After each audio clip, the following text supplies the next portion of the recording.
Good afternoon, this is Schweitzer, and we're looking to do a little video here on just some basics of the periodic table. This PowerPoint is available as a PDF as well. Take a look. Alright, so we got the basic elements of the periodic table. A couple things you might want to note about them. We have up and down columns, often referred to as families. They have a similar properties. We'll see some of these properties as we go along. So they're called families or properties. We number them 1, 2, 3, 4, 5, 6, 7, 8, 9, 10, 11, 12, 13, 14, 15, 16, 17, 18. But quite often I would just list this as being 1, 2, 3, 4, 5, 6, 7, 8. That is also the number of valence electrons in that family. Okay, rows are also called periods. The periodic table actually is set up in increasing number of protons. So this is 1 proton, this is 2 protons, this is 3 protons, 4 protons, 5, 6, 7, 8, 9, 10, and then of course it's set up in rows and columns. Alright, metals versus non-metals. Maybe one of the most important distinctions between things on the periodic table. When we get into bonding, it's absolutely critical to know this side are metals and this side are non-metals. Alright, non-metal properties. Okay, so non-metals would be these guys right here. And well, I should say this, well, either way, non-metal properties are, varying color. Unlike metals, which have a very distinct color. They can be yellow, for example. Sulfurs, carbons, black, iodines, like a reddish purple. They're brittle. Now, just most of the time we do a copper and brimstone, which is sulfur laden. Think of sulfur. Sulfur is a non-metal one. It's yellow. Sulfur is a non-metal, is very brittle. It's not going to conduct electricity. It's all different states are present in non-metals, not just solids. And I have some examples here. I'm not going to spend a lot of time on these. You can just kind of look at them over. Non-metal, oxygen, carbon, sulfur. Metallic properties. All right. Well, first of all, they have a luster, which is this sheen of a metal. Ductile meaning it can be drawn into a string or a rod. You obviously wouldn't be able to do this to sulfur. Malleable means you can pound it into different shapes. Now, strong is, this is a little bit misleading. Our environment or our world or society is really based off of iron, Fe. So cars, skyscrapers, bridges. There are other things that also have strength, but in our society we tend to use metals for things that need strength. Metal reactivity. Now again, some metals are more reactive than others. You could have, for example, gold, which gold very, very non-reactive and would be simply in its original state and would not change for thousands of years. So very, very, very non-reactive. There are, for example, are 7 what they call metals of antiquity, which are 7 metals that are so non-reactive they can pretty much find them laying on the surface of the earth, like gold, silver, copper, lead, mercury. There's things of that nature.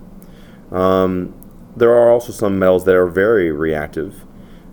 Iron, for example, iron oxide, all metal essentially, we separate it from, very unlikely would you find iron as iron on Earth, on the ground, in nature. It's going to be in the form of an iron oxide, whether it be FeO or FeO, like this. One of these forms, and we would convert it, deoxydize it, or reduce it to just plain old Fe. And then it will spend the rest of its life trying to go back to the oxide version, and we will cover it in paint and caulk and coatings or rubberized coatings in order to try and shield it from the atmosphere, but in the end, it will eventually get there. All right, so these families have names. Just FYI, I often refer to these as by the name. Again, families have similar properties. So the alkali metals, for example, are extremely reactive, very reactive metals. So since they're reactive, we don't find them freely in nature. So like I said, they won't find sodium metal laying on the sidewalk someplace. Extremely reactive with water. Alkaline metals are softer than most metals, so you can cut them. And cesium and francium are the most reactive. As you go down the row, it gets more and more reactive, and that's because of the atomic radius. Electrons farther away from the nucleus. Therefore, its Coulomb attractions are much smaller, and it's easily removed due to that large distance. And again, we got some examples, which we'll move along. Alkaline earth metals. Again, these are very similar in the alkali metals, except just not as extreme. They do, when heated, produce colors, and we did this lab, or will do a lab like this called the flame test lab. Reheat them and they produce colors. Transition metals, that's these guys right through. Now again, transition means change. They change quite a bit. I mean, we have things like mercury located right here, or Hg right there's mercury, and right next to it is gold. Two very soft chemicals. This one's liquid, this one's solid. Some platinum, a little harder. So all these different things, there's no real rhyme as or reason for what these things are looking like. Zinc, much harder. So it's just transitioning. Transition metal properties, obviously, like I mentioned, they can vary.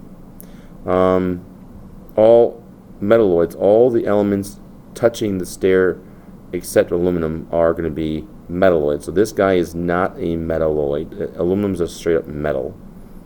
Now we don't ever discern between the transition versus, let's say, what this thing is calling the what they call them, poor metals. So again, there are some things here, but we mostly just break it out into metals, non-metals, and these guys right here are the metalloids.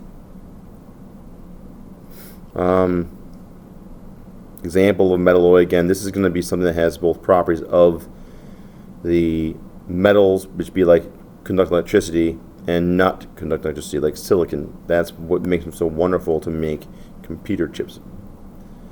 Silicone is not an element. That's a plastic. You can caulk your tub with silicone, not silicon. Very hard, rock-like substance, silicon. Okay, then we have, and every family kind of has its own names. Like this is the nitrogen family, oxygen family. But some of the more common ones we're just going over here. The halogens. These are the halogens. All right. Some properties of the halogens. So chlorine, bromine, iodine.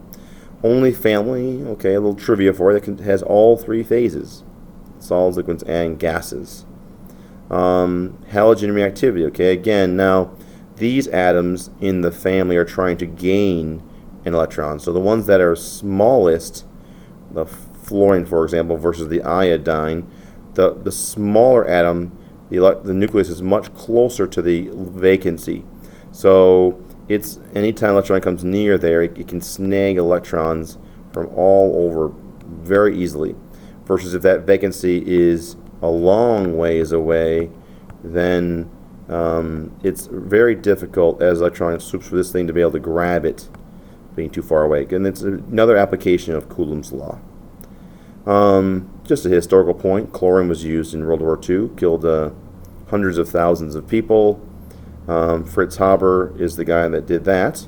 Germany, prior to World War I, was kind of the center of science at that point in time. Noble gases. All right, due to their full electron configuration, they tend to be very, very non-reactive. You can breathe in helium all day long, and it's not going to have an effect on you other than the fact that maybe you would have less oxygen and could pass out. There we go. Relatively unknown sample of elements, very chemically, nuclearly reactive, may not have real long half-lives. Anything on this chart that's indicated as being white is synthetic, so They got TC. They're calling that technium. Okay. And then, of course, Super 7 is a common name for essentially 7 elements that come in pairs. This is very critical. I mean, I shouldn't say critical. It's just something that's there all the time. You know, you should know in oxygen, they're always calling it O2. It's just these guys never are found by themselves in nature. It's always N2, O2, F2, Cl2, Br2. How do we get this? Quite often, you use little acronyms to remember it. We have the Super 7. There are 7 of them. They form the shape of a 7 on the periodic table. They start at number 7, and there are 7 of them. So just a way to kind of remind yourself of whenever you're doing a chemical reaction, let's say burning, it's going to be, let's say, CH4 plus O2 yields carbon dioxide and water. Your typical combustion reaction, we would have to put that as O2. And really, that's not a whole lot more to it. Only thing else I might want to add on here, okay, is keep in mind that we have, let's use a little bit better one here. This has 1 valence electron, 2 valence electrons, 3 valence electrons, 4 valence electrons, 5, 6, 7, 8. And we talk in class and other things about optimal charges of these families. Plus 1, plus 2, plus 3, teeter-totter on plus 4, minus 4, minus 3, minus 2, minus 1, and 0. Those are the optimal charges. If we haven't talked about that yet in class, well, then you're going to want to pay attention when we do. So I'm going to say that's about it for the periodic table. This, again, PowerPoint is available online. Thank you very much.